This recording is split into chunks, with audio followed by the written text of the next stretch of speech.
আমি বলবো ভয় ভীতি সব বাদ দিয়ে সকলে ঐক্যবদ্ধ হন।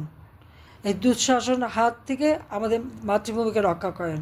এই দুঃশাসনের হাত থেকে দেশের মানুষের জীবন মান রক্ষা করেন কয়েকজন দুর্নীতি করে লুটেপুটে খাচ্ছে। দেখতে দেখতে শত কোটি টাকার মালিক হাজার কোটি টাকার মালিকও হয়ে গেছে। 90,000 কোটি টাকা শেয়ার মার্কেটের নাই লোপাট, 18টা ব্যাংক অচল, সব কিছু ইউনূসের পকেটে। কাজে সমস্ত অপরাধের জন্য সে একাই দায়ী। সে একটা দেশ বিধ্বংসী জীব। ইউনূস হচ্ছে বাংলাদেশ বিধ্বংসী জীব। কাজে সে একটা পরজীবী। তার সাথে যারা আজকে উপদেষ্টা সবই তো বিদেশি নাগরিক। তার নিজের কয়টা পাসপোর্ট আছে সেটাই সন্দেহ।